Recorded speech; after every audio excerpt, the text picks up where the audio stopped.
나침반 6회부터 16회까지의 내용은 부처님 탄생 전후의 상황에 대해 궁금해하시는 구두자들을 위해서 영계의 상위 부처님들을 모셔놓고 차원 높은 청문 방법을 통해 사실상의 말씀을 드려봤습니다만, 이 내용에 처음 접하시는 구두자들과 정신세계에서 높은 영적 자양분을 가지신 장본인들은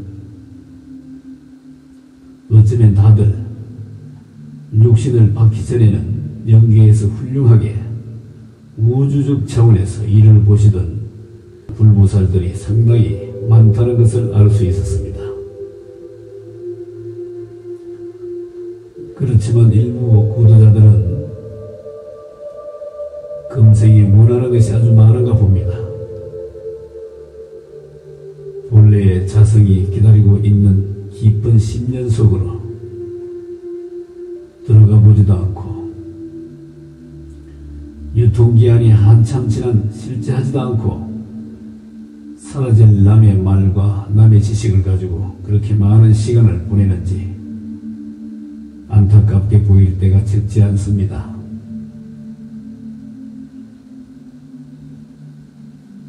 금생에 그런 삶을 끝까지 이끌고 나간다면 자기 몸을 선체가 발현한 진화의 산물임을 망각할 것이고 그냥 지나쳐버릴 것이 분명하기 때문입니다. 만약에 그런 분이 계신다면 이 얼마나 어리석고 못난 삶이 될까 걱정입니다.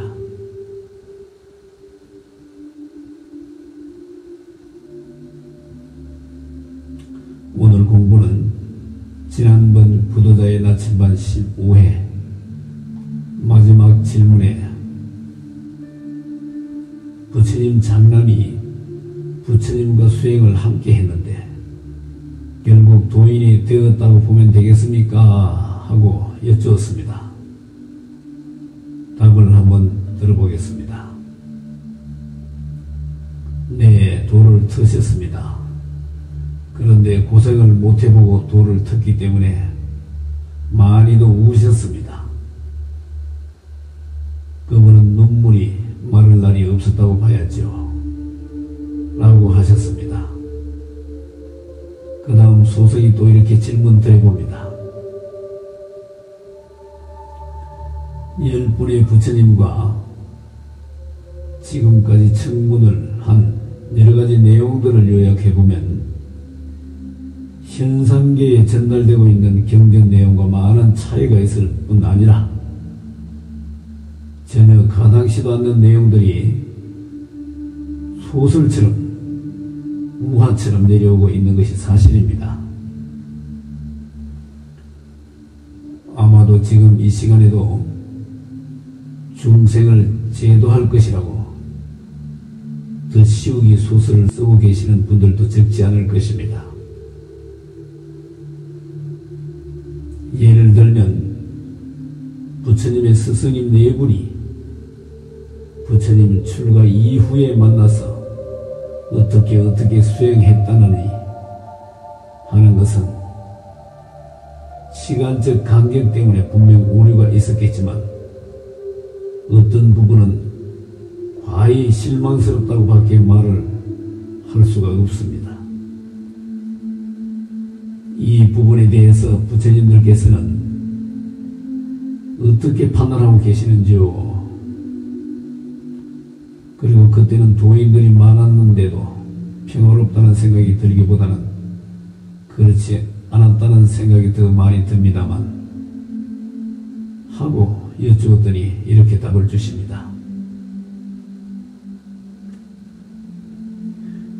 그때는 가신배들이 나라에 도인이 많아지면 분란이 끊이지 않을 것이라고 왕을 옆에서 갈구어서 이야기하면 왕은 나이가 어리다 보니 그것이 진짜인 줄 알고 자기네가 나라를 이렇게 만들 줄 모르고 돈이란 틀만 가져도 칼로 몸을 베는 거는 기본이고 그 집안 식구들은 다 죽어나가고 했죠.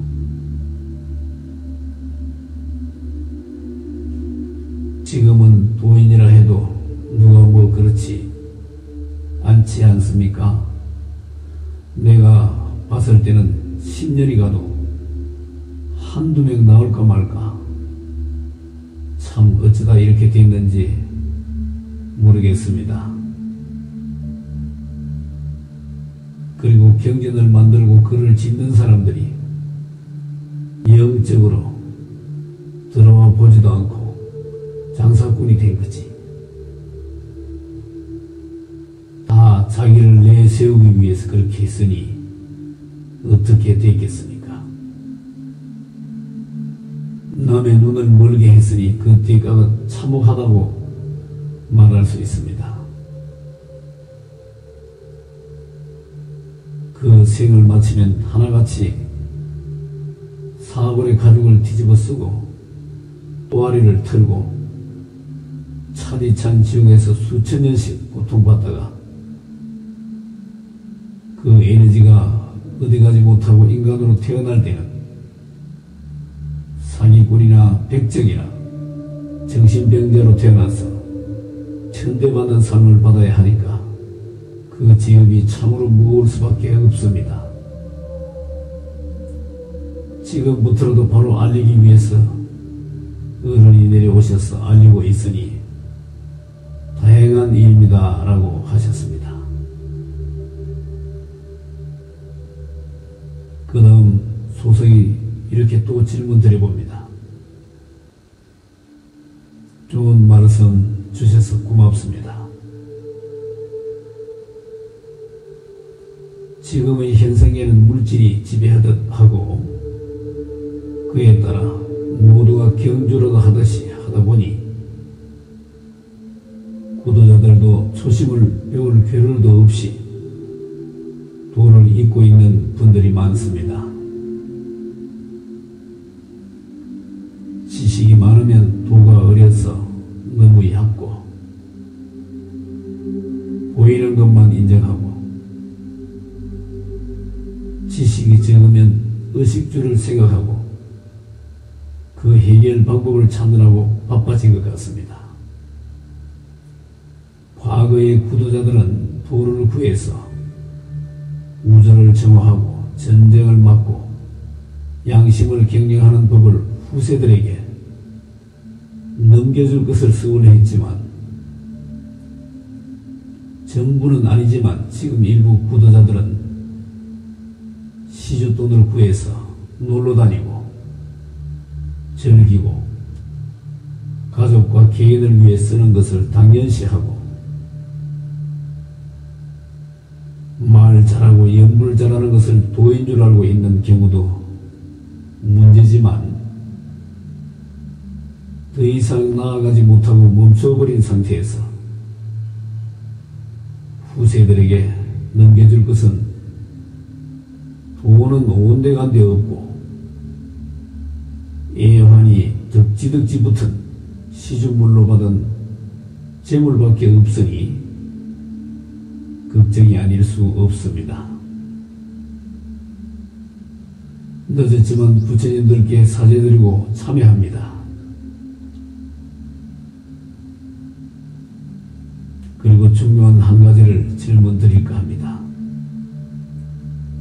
요즘 보면 부처님 16세 때 왕자 시절 초상화라고 하면서 간혹 보이는 작품이 있는데 이것을 놓고 수행자들끼리 과연 이 작품이 부처님 초상화가 맞을까 하고 얘기를 나눈 적이 있는데 이 작품의 정체성에 대해 알고 싶습니다. 프랑스 루브르 박물관에 소장된 것이라고 하면서 많이 돌아다니는데 사실 여부를 알고 싶습니다 라고 여쭈었더니 이렇게 답을 주십니다. 그 사진의 정치는 사실입니다. 그거는 그때 왕이가 자기 아들을 결혼한다고 다른 나라에 이렇게 그림을 그려가지고 여기 내 아들인 태자이니까 이쁜 공주 있으면 다 여기로 보내야 한다고 통보를 한 거죠. 그래서 가까운 이웃 나라들에 다 보냈다고 봐야겠죠. 그래서 그게 퍼지게 된 겁니다. 라고 하셨습니다. 그 다음은 소승이 10분의 부처님과의 접신에서 구도자의 나침반 6회부터 16회까지 청문을 진행하면서 기존 경전에서 잘못 알려진 부처님 탄생 전후를 경계로 하여 많은 차이점이 있는 부분을 말씀드렸습니다. 이 방법을 택한 바 단점이 있다면 소승이 질문을 하게 되면 부처님들께서 제가 묻고자 하는 내용을 이미 저희 센터를 읽어보시고 질문을 시작하자마자 답을 주시는 바람에 분위기가 아주 고조되기도 하고 혼자서 웃을 수밖에 없는 상황이 연출되기도 했습니다. 어떤 때는 부처님께서 현상계와의 첫 대화이니까 차례를 기다리시다가 소승의 질문 사항이 본인한테 해당이 안 되면 너무너무 아쉽게 돌아서는 경우도 있었습니다. 또한 장점을 말하자면 어떤 부처님이 있든지 다 언제나 자주 접신해 주길 바라며 또는 물어볼 것이 있으면 다 물어보라며 많은 정보를 주시려고 최선을 다하신다는 것을 느낄 수 있었고 또 너무나 순수한 말씀에 어떤 경우는 제 자신이 마음에 많은 때가 묻었다고 고백을 할 때도 있었고 또는 소승과 부처님 시절 기준으로 해서 부처님 계열의 부처님과 사형이나 형제 계열이나 아랫 계열 부처님을 접신하면 그에 맞는 언어가 달라지는 경우를 알 수 있었습니다.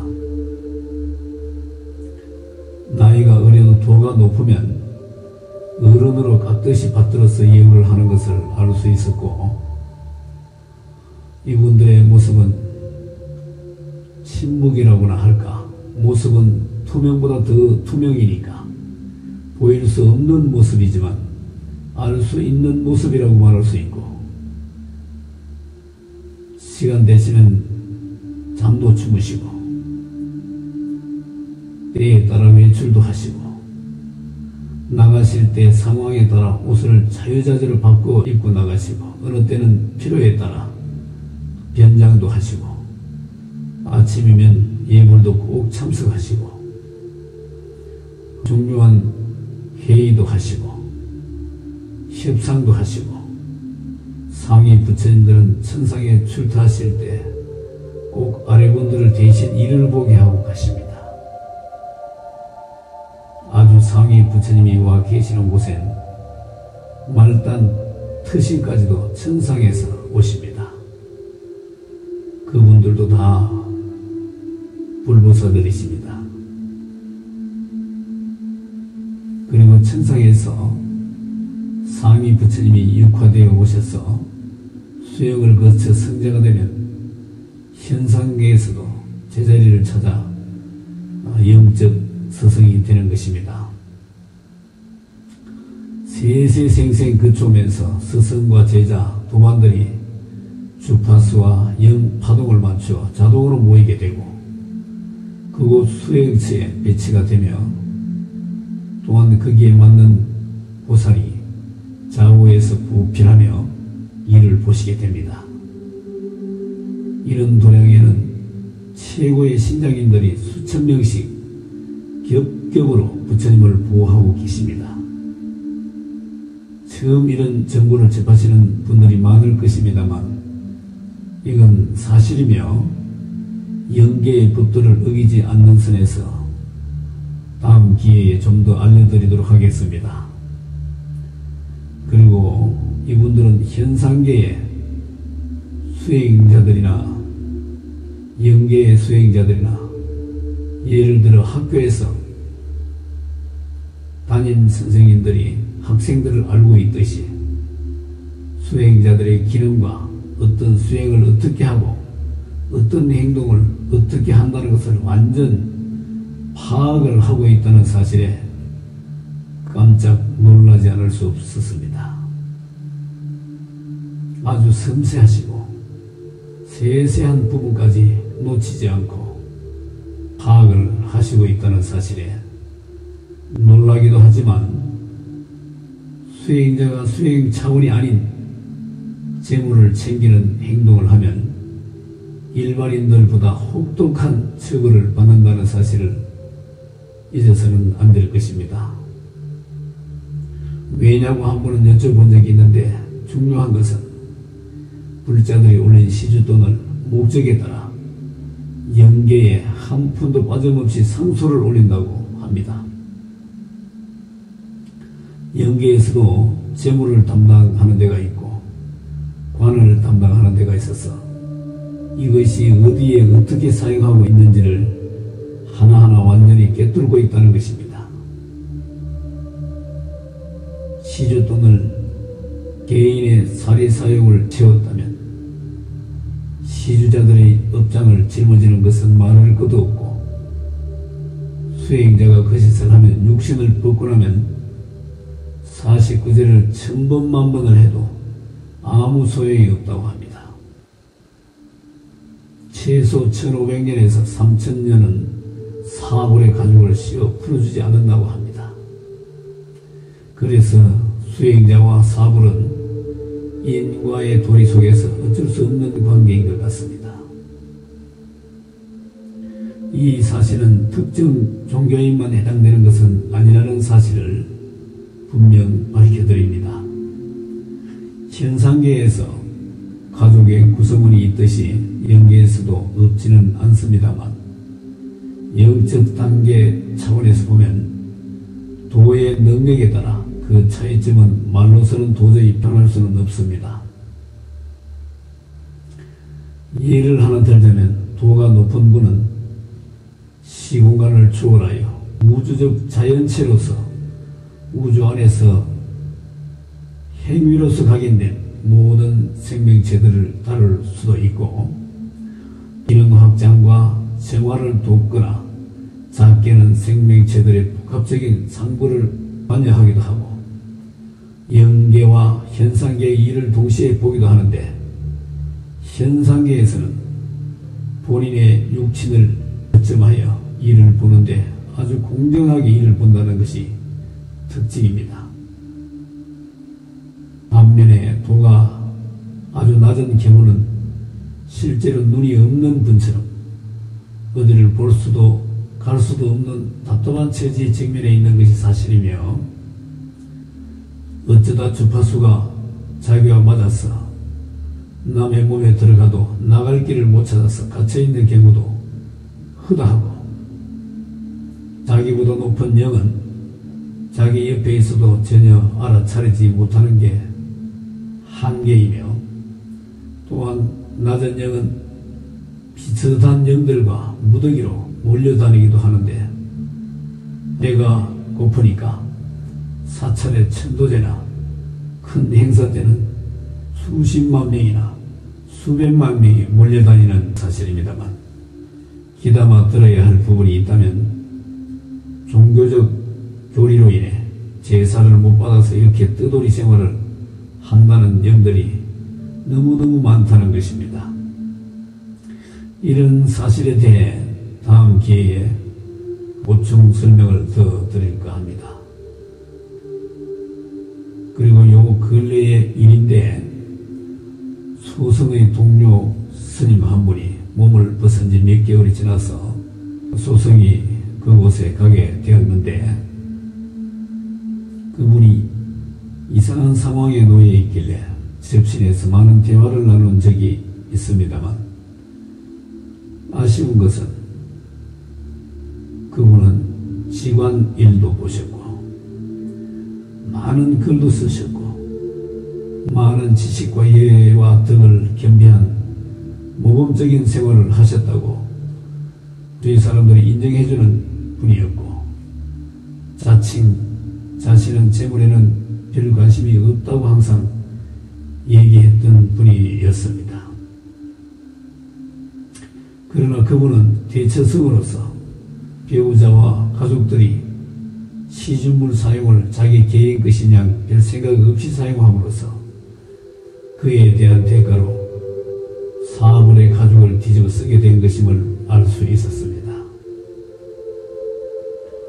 자기가 살던 절 도량 밭둑에 또아리를 들고 앉아 이미 체념 상태로 자기 신세를 한탄하는 것을 보고 많은 생각을 하지 않을 수 없었습니다. 이런 상태는 수혜자 자신이 파놓은 부덩이로 본인이 들어가는 격이니까 어쩔 수가 없다는 것을 느꼈습니다. 이 시주물은 물질계에서 신들한테 올리는 공양물인 만큼 하나도 빠짐없이 연계에 상소되며, 그 시주물은 시주자의 혼과 영들의 에너지가 함께 작동하는 것이니까 어떻게 사용되는지도 영들의 엄중한 감시를 받는 것이며, 시주물을 좋은 데 쓰면 시주자는 기도의 영음을 볼 것이고, 그렇지 못하면 반대의 일에 직면할 것이니 분명하다고 하십니다. 이 사실은 모든 종교인들에게 해당된다고 상위 신들께서 기띔을 해주십니다. 오늘 뒷얘기가 좀 많아졌습니다. 10분의 부처님께 마지막으로 인사를 올리겠습니다. 장시간 동안 소성에게 소중한 가르침을 주셔서 고맙습니다. 그럼 다음에 또 접신할 기회가 있으면 많은 가르침을 부탁드리겠습니다 하고 마지막 인사를 드렸더니 부처님도 아래와 같이 답을 주십니다. 가르침이라기보다 너무 오래된 일이라 저도 다 잊고 살았습니다. 사실 다음에는 다른 부처님들 나오실 겁니다 라고 하셨습니다. 고맙습니다. 오늘 이걸로서 마치겠습니다. 들어가십시오.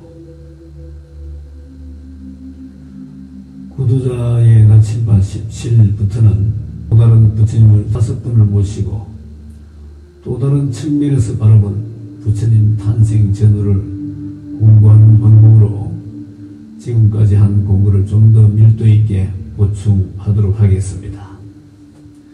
시청해 주셔서 감사합니다.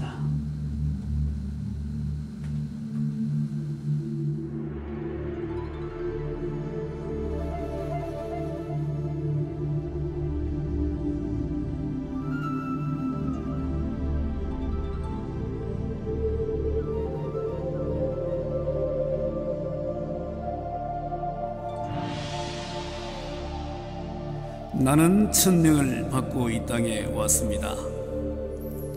벗어날 수 없는 이 천명이 무엇인가를 깨달아 어기는 바가 없게 할 것입니다. 이 세상은 배움터입니다. 배우는 동안에 부귀영화만을 누리려는 것은 부질없는 생각입니다. 그런 생각에 젖어 있는 나는 장래를 기약할 수 없습니다.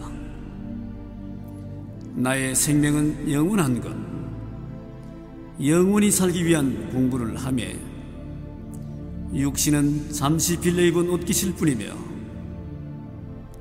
찬란해 보이는 이 형상세계의 모든 것은 공부 도구일 뿐입니다. 공부를 하기 위해서는 이들을 소중히 여겨야 하지만 그것에 집착하여 즐기고만 있어서는 안 됩니다. 이 세상 모든 것은 나를 위해 존재하는 것이니 나는 천지의 중심입니다. 이 천지는 내 것이며 나 또한 천지의 것입니다. 공부를 다 마쳤을 때 천명을 다 한 것이며 천명을 다 했을 때 모든 고통의 굴레에서 벗어나 영원한 안락을 누릴 것입니다. 내 앞에는 이 극락이 기다리고 있음이니 나는 그곳을 향해 가야 합니다. 불법성은 나의 기둥이며 법보화 삼신은 나의 생명줄입니다. 부처님, 당신이 나의 근본임을 잊지 않겠습니다. 부처님, 당신이 나의 모든 것을 다 한다는 것을 잊지 않겠습니다. 부처님, 일체 현상이 다 당신의 나툼임을 잊지 않겠습니다.